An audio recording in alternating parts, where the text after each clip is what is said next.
예수님. 오늘 연중제 15주간 화요일 복음 묵상 함께 하도록 하시겠습니다. 성부와 성자와 성령의 이름으로 아멘. 네, 하루도 잘 지내셨죠? 네, 이렇게 또 주님 은혜로 하루하루 참 살아가는 것이 정말 큰 은혜이고 정말 그거 하나만으로도 항상 감사하며 또 살 수 있었으면 좋겠습니다. 오늘은 제 등 뒤에서 보시듯이 소돔이 멸망하는 것처럼 카파르나움, 코라진, 벳사이다야 너희들도 이렇게 멸망할 거다.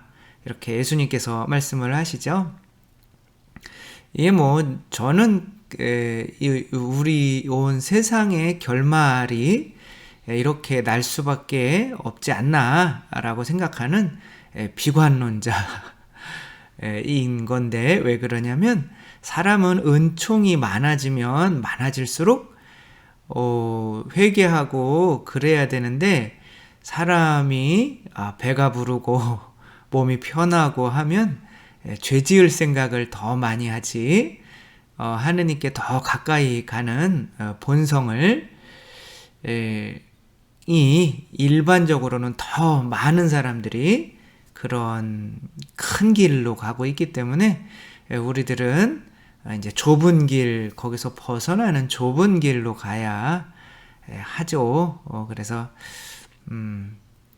아마 잘 살게 되면 잘 살게 될수록 죄가 더 많아지고, 또 잘 사는 것이 하느님의 은혜죠. 그쵸? 그래서 죄가 많은 곳에 은혜도 많고, 은혜가 많은 곳에 죄도 많고, 그렇게 되다가, 그리고 이제 소돔 이야기를 하시죠. 이러한 운명을 지닌 이 세상에서 이 은혜를 올바로 붙잡고 이 세상 사람들이 가는 반대 방향으로 뛰어나와야 살 수 있다는 그런 말씀을 하고 계신 거죠. 인간이 배부를 때 더 현명한 판단을 내릴까요? 아니면 배가 고플 때 현명한 판단을 내릴까요? 저는 다른 많은 강의하시는 분들도 마찬가지겠지만, 밥 먹고 바로 강의를 하는 거를 되게 꺼려요. 왜냐하면 밥을 먹으면 정신이 몽롱해지고 소화가 되면서 또 에너지가 거기가 뺏기고 또 올바른 판단이 안 내려져요. 그래서 강의할 때는 항상 배고픈 상태로 하는 경우가 이렇게 많은데, 마찬가지인 것 같아요. 인간은 은혜를 많이 받아서 배가 부를 때 오히려 더 어리석은 행동을 하게 돼서, 예수님께서 그렇게 카파르나움, 코라진, 벳사이다, 잘 살았던 곳일까요? 못 살았던 곳일까요? 풍요로웠던 도시였죠. 그렇게 지금은 이제 다 돌무더기로 예수님의 예언처럼 그렇게 돼버렸습니다. 그게 이제 한 도시가 될 수도 있고, 한 나라가 될 수도 있고, 우리들 자신의 운명이 될 수도 있죠. 우리는 은혜를 정말 충만하게 받을 때 정말 조심해야 돼요.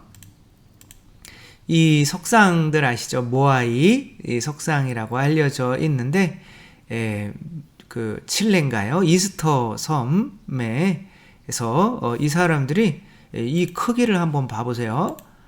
이게 엄청나게 큰 거죠? 이런 게 한두 개 있는 게 아니라, 저는 못 가봤지만 이스터 섬에 엄청나게 이렇게 많이 있었던 거예요. 이거를 발견한 게 1722년에 네덜란드인들이 배가 여기에 그냥 상륙을 했는데 이상한 석상들이 너무 많은 거예요. 근데 이제 사람들을 보니까 막 굶어가지고 피골이 상접하고 섬도 굉장히 황량하고 황폐되어 있고, 사람들도 많이 굶고 한 3,000명 정도가 살고 있었다고 해요. 그래서 이제 조사를 해보니 한 500년 전에 다 이것들이 만들어졌던 건데, 그 500년 전에는 엄청난 문화를 이제 섬이라 이제 고립되어 있긴 했지만 그 자체로 굉장히 풍족한 삶을 살고 있었다고 해요. 한 2만여 명 정도가. 근데 이제 망한 거죠. 왜 망했을까요? 이 석상들 때문에 망한 거죠. 그러니까 배부르고 등 따시니까 이 뭔가 우리들의 어떤 뭐 종교일 수도 있고 아무튼 어떻게 보면 또 바벨탑처럼 자기 과시가 될 수도 있는 거죠. 이게 보면 그냥 먹고 살고 그러면 되는데 이런 것들을 만든다는 것이 조금은 그런데 이제 이것들을 뭐 무게가 한 20여 미터 정도 되고 이 뭐 무게도 한 90여 톤, 100여 톤 정도가 되는 거니까 그 뭐 1200년대에 이거를 그 섬에서 어떻게 운반을 할 수가 있었겠어요. 그렇죠? 그러니까 이 운반은 통나무를 통해서 운반을 해야 했던 거죠. 그러니까 이렇게 많은 석상들을 만들다 보니까 통나무를 다 베어버린 거예요. 왜 통나무를 다 베어버리니 이제 씨가 떨어지지 않고 새로운 나무들이 생겨나지가 않은 거죠. 그래서 나무가 없으면 어떻게 돼요? 이제 막 자연재해도 많이 일어나고 그 섬도 황폐해지고 겨울에 추우면 뗄 것도 없고 그쵸? 그리고 바다에 나가서 물고기라도 잡아야 되는데 나무가 없으니까 배도 만들 수가 없었던 거죠. 이들이 가장 배부를 때 가장 어리석은 선택을 했고 가장 그것 때문에 자멸하게 되는 거죠. 이제 예수님은 이런 말씀 하시는 거죠. 우리가 어떻게 망하게 될지. 배부르고 등 따시면 올바른 판단을 할 수가 없어요. 그리고 권력을 쥐고 내가 정말 큰 권력에 올라 있을 때는 사람이 교만해져서 그런 판단, 다른 사람 이야기도 들어보지 않고 자기의 판단만으로 행동하는 경우가 많이 있는데 뭐 또 한 예 한번 들어드릴게요. 마오쩌둥이 1949년에 정권을 잡고 나서 이제 그때 보니까 사람들이 전염병에 많이 시달리고 있었던 거죠. 그러니까 이 제4해, 그러니까 이 네 가지 우리에게 전염병을 일으키는 이것들을 이제 자기가 정했어요. 이제 G 맨 밑에 누가 있어요? G가 있죠, 그렇죠? G는 어떠한 전염병을 옮기나요? 흑사병을 옮기죠. 그 다음에 맨 위에 있는 게 모기예요. 모기, 말라리아. 그다음에 파리는 뭐 주는 거 없이 밉죠. 그러니까 잡아야 돼요. 그 다음에 마오쩌둥이 이렇게 보다가 저거 참새가 저것도 해충이다. 그 왜 해충이냐? 그랬더니 곡식을 한 참새당 4.5kg 정도를 먹는데 평생. 그러니까 뭐 일반 사람이 몇 끼를 먹어야 되는 양들을 참새가 먹는 거죠. 그래서 이제 이 네 가지 것들을 없애는 운동을 하게 된 거죠. 운동은 성공을 했습니다. 뭐 쥐는 15억 마리를 잡았습니다. 네, 대륙의 스케일답죠. 모기는 1100만 킬로그램. 모기가 1100만 킬로그램이라면 얼마나 많은 걸까요? 1100만 킬로그램. 파리 1억 킬로그램. 참새 10억 마리. 마오쩌둥이 여기 이제 새 박멸하는 그때 이제 다 참새를 저렇게 잡는 거죠. 그래서 참새는 나쁜 놈 그래가지고 이제 다 잡아서 참새를 없앴죠. 어떤 일이 일어났을까요? 대기근이 일어났습니다. 네, 1959년부터 62년까지 대기근이 일어나서 그 기근으로 이런 동상들도 이제 중국에 가면 많이 볼 수 있다고 합니다. 그때 대기근 때에 이제 사람들이죠. 몇 명이 죽었냐면 한 1,500만 명에서 한 3,000만 명 가까이 죽었다고 합니다. 왜 곡식들을 잡아먹는 참새를 죽였는데 오히려 사람이 저렇게 기근 내에 시달리게 됐을까요? 왜냐하면 참새들이 곡식만 먹는 것이 아니라 해충들도 먹죠. 그러니까 이제 그 해충들이 더 많아진 거죠. 그리고 이제 메뚜기나 이런 것들을 잡아먹어야 되는데 메뚜기 떼를 10억 마리의 참새들이 안 잡아먹으니 어떻게 된 거야? 온 중국이 메뚜기 떼로 뒤덮여 버린 거죠. 그러니까 곡식이 먹을 게 없으니까 씨 뿌릴 것도 없게 되고 그 기근이 계속 반복돼서 참새를 죽인 것이 오히려 수천만 명의 사람이 죽는 결과를 초래하게 된 거죠.